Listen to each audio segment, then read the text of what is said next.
Bom dia, boa tarde, boa noite, não sei que horários vocês vão estar assistindo isso, mas eu espero que assistam o mais rápido possível, porque eu já estou programando as próximas aulas. Dessa vez eu vou falar com os segundos anos, quem estiver no terceiro é importante ver isso por vestibular, são informações que vão ser pertinentes para vocês também. Segundo ano, nossos primeiros temas é absolutismo, mas é importante a gente entender um panorama do que a gente estudou ano passado e do que a gente vai estudar agora. Ano passado vocês estudaram sobre feudalismo, estudaram sobre Idade Média, sobre as classes sociais, de como é que elas conviviam, e na Idade Moderna a gente vê uma transformação disso. É importante a gente ressaltar esse nome, Idade Moderna.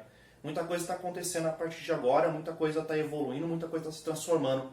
Existem alguns livros didáticos antigos e alguns artigos na internet, algumas pessoas falando sobre isso, sobre aquele apelido que o pessoal coloca na Idade Média, que é a Idade das Trevas, que é uma coisa extremamente errada, tá bom? A gente sabe que eram uns sistemas mais fechados, o feudalismo é um sistema extremamente fechado, eu sei que muitas evoluções técnicas, evoluções tecnológicas foram barradas pelo misticismo religioso, mas esse nome é extremamente errado. Na verdade não é culpa apenas da religião, mas é do sistema também. A Idade Média não tinha como a gente trocar informações para a tecnologia se desenvolver mais rápido, coisa que na Idade Moderna vai acabar de uma forma gigantesca. Na verdade os contatos com as outras culturas, as outras tecnologias, vai ser maximizado de um jeito absurdo. E aí que entra a nossa ligação. Temos que entender uma classe social que surge durante a Idade Média ainda, e que vai ser extremamente responsável por toda a evolução técnica que a Idade Moderna tem, que é a burguesia. Os burgueses que nasceram na Idade Média, que não representavam nenhuma das três classes sociais, eles não são da nobreza, eles não são da igreja também, muitos deles eram judeus até, perseguidos, altamente perseguidos. Nós temos os camponeses, e talvez eles façam um pouco parte disso, mas ainda assim a gente tem que trabalhar um pouco melhor isso aí. Esses burgueses aí, eles vão começar a sair dos feudos, esses sistemas fechados, começar a fazer comércio, trazer o comércio de volta para a Idade Média, mas eles enfrentavam grandes problemas, a fragmentação do poder da nobreza, principalmente. Para quem não lembra, nós tínhamos o ritual de vassalagem, que distribuía o poder do rei com vários outros cavaleiros, e esses cavaleiros tinham seus cavaleiros, limitando ainda mais o poder do rei no seu feudo. Na Idade Moderna, isso muda. Na Idade Moderna a gente tem a construção das nações, nós temos as construções dos grandes reinos, com seus limites, que não vão ser apenas muros, como era na Idade Média, mas vão ser linhas invisíveis. Então é a formação dos países como a gente conhece hoje. Portugal vai ser o primeiro, o precursor, o pioneiro disso tudo. Lógico, tem muita coisa para a gente estudar, para a gente entender por que ele foi o primeiro, por que não teve tantos problemas quanto os outros países vão ter, mas ainda assim, minha gata.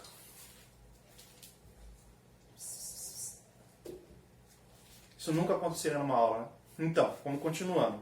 Depois eu vou tentar fazer um corte nisso, então eu nem vou fazer também, deixa aí. Como eu estava falando. Então tem vários fatores que a gente tem que pensar nisso aí que vai fazer essa mudança.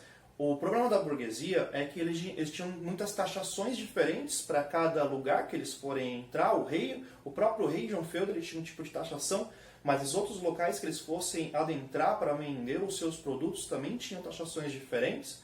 Nós também temos que pensar também que as moedas eram diferentes. Cada reino, cada figura da nobreza queria representar as suas moedas com o seu rosto, queria ser lembrado pelo resto da eternidade, e isso era um grande problema para eles poderem manipular o dinheiro nesse período. Então para eles era muito importante que a nobreza fosse unificada, que não fosse essa coisa fragmentada.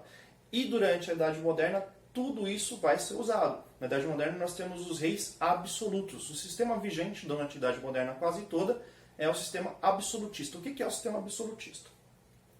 De forma bem simples e bem tranquila. O absolutismo, ele defende uma teoria do poder absoluto. O rei sobre toda a nação. O poder do rei durante a Idade Média era considerado limitado em comparação ao período do absolutismo, pois havia muita fragmentação política e a influência do rei dependia de uma relação de vassalagem, como eu falei, vassalagem e sucerano, na qual a troca de favores entre reis nobres garantia o poder real. Na Idade Moderna, isso não casa mais. Na Idade Moderna, o rei ele vai ser absoluto. Vai ser absoluto de todas as formas possíveis. Ele é o cara que realmente vai começar a organizar isso, e até é interessante isso, que o poder de alguns nobres vai acabar diminuindo, por causa dessa própria fragmentação que não vai existir, e esse nobre começa a ascender.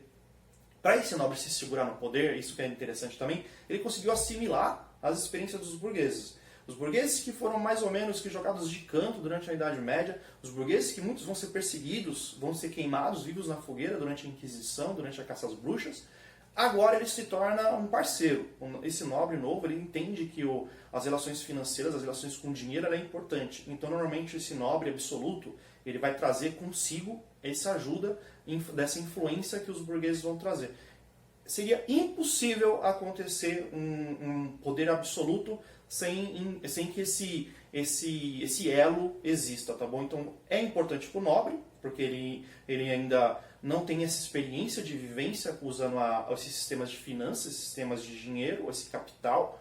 E isso é impossível também para o burguês ele ascender sem a ajuda de um nobre aí do seu lado para poder fortalecer as suas relações e também fazer uma união econômica que era necessário para esse período. Então é uma via de mão dupla. Tem um poder que a gente está deixando de lado, que é o poder da igreja. A igreja que representava o maior poder durante a Idade Média, na Idade Moderna ela é totalmente fragmentada. Aí é o contrário.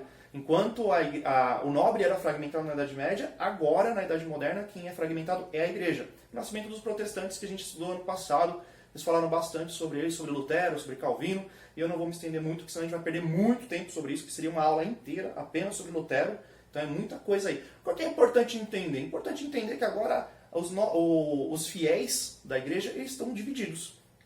Alguns se sentem mais familiarizados com uma coisa mais clássica, então vão vir para essa igreja que veio da Contra-Reforma, essa igreja católica reformada, aí, mais visando as próprias palavras bíblicas, mais visando a humildade, o evangelho, o amor ao próximo, que é coisas lindas, aí vai voltar. Não é tão lindo quanto parece no começo, vai demorar bastante para isso dar certo.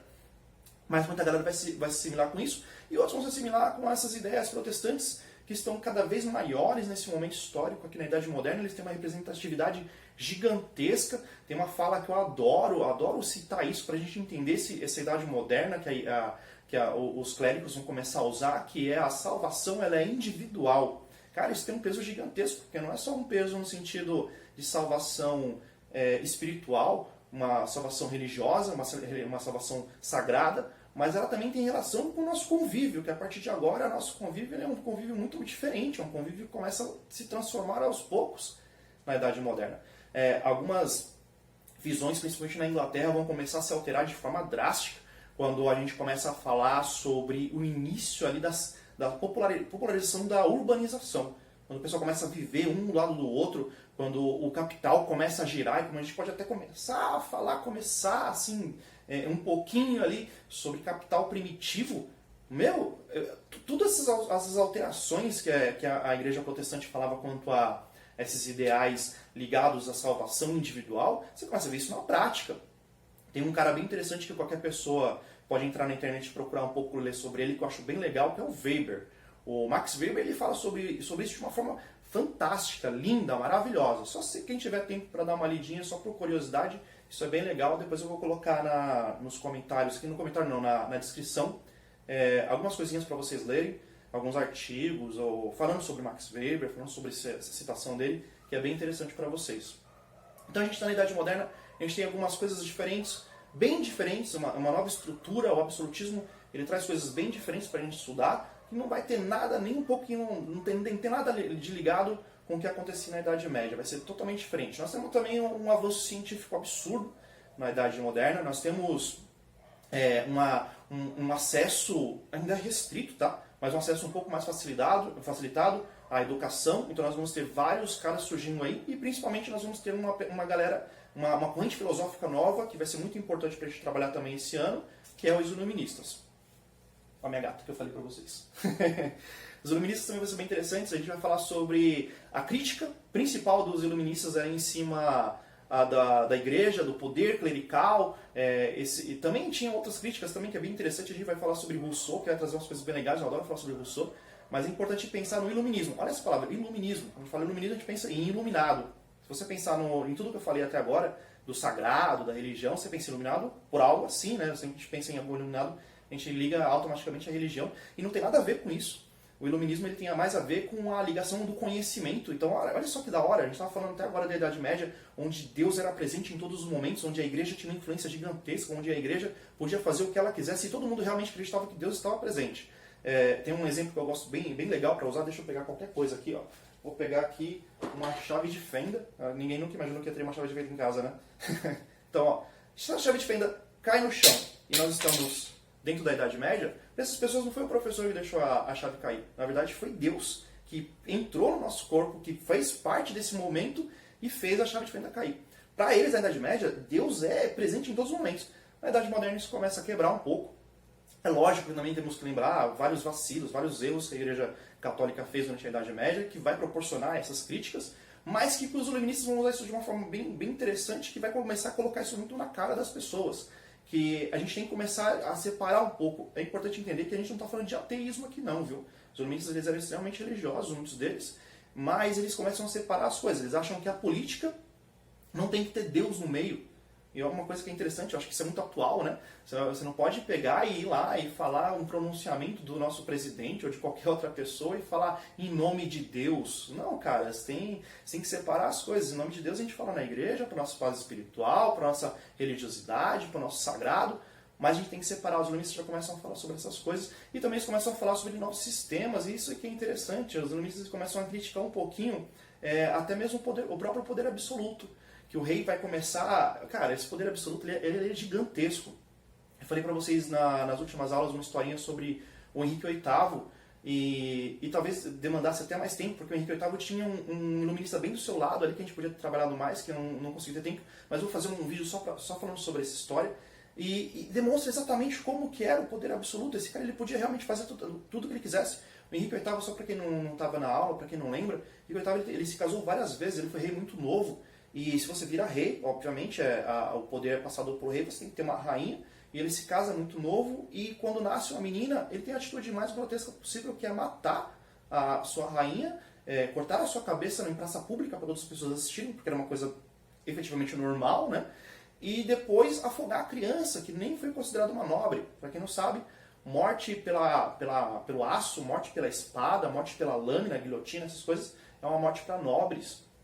Pobres morriam principalmente enforcados, ou fogueira, ou afogados, qualquer coisa, mas principalmente enforcados. Mas morte para nobres é coisa. Então a criança dele lá, a filha do Henrique VIII, por ser uma menina, vai ser morta afogada. Olha esse machismo, como é interessante, machismo estrutural, bem legal para a gente pensar um pouquinho. E ele vai casar novamente nasce uma filha, e ele vai matar a filha. Ele casa novamente, ele vai matar a filha, matar a esposa, todas essas vezes em praça pública. Cara, ele está matando nobres importantes. Essas mulheres aí, elas faziam parte de uma casta muito relevante, e ele vai simplesmente eliminar essas pessoas. Esse é um bom exemplo do rei absoluto.